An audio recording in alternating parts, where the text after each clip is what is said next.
Yung bagay, sobrang mura ng entrance dito, 40 pesos lang siya. Tapos parang 103 may environmental fee kasi.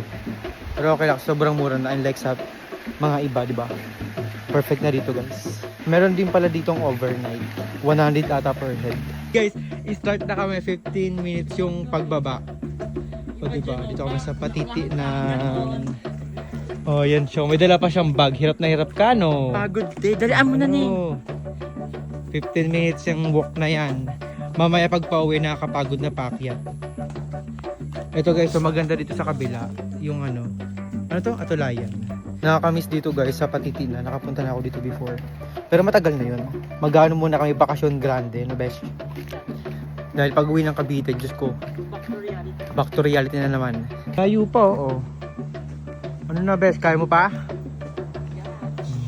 Guys, nakikita niyo na ba yung nakikita namin? O, di ba? Ito na. Tapos may nagba-volleyball po. O, guys, o, tingnan niyo naman yung beach. O, di ba? Sobrang ganda. O.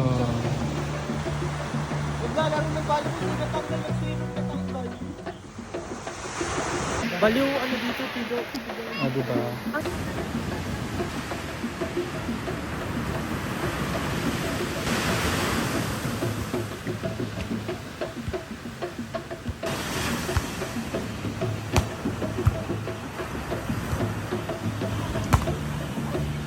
Dog! Wash out. Shout out to you, yeah! Shout out! Ano yung pangalan niya? Pangalan? Jasmine Guesa. Ikaw? Ha? Ano? Rose and Dakuba po. Dakuba? Dapat Dakuba. Dakuba. Rose and Dakuba. O, di ba guys? Ang dami na naming friend dito. Ayan o. Bye-bye. Yung mga bagets na yun. Sa kami nakalaro pa kami dito guys. Kilala rin namin.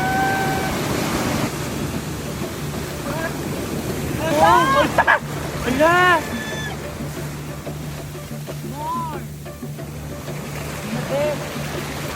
Oh guys, pauwi na kami. Ayan. Thank you so. Pabuhat ako. Wala Ganda akong dito. buhat, Oh. Uy! Ano mo na yung kanya? Nagpibakla ka.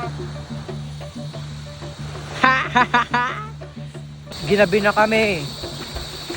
Arena. Vlog din ako. Oh.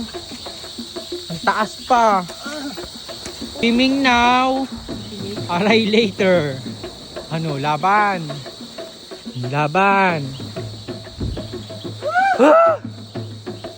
Pero worth it naman guys. Nakakapagod lang. Ha! Hindi pa nang umakit, pagod na kagad. Finally guys. Dito na kami. Nakita ko na yung bahay.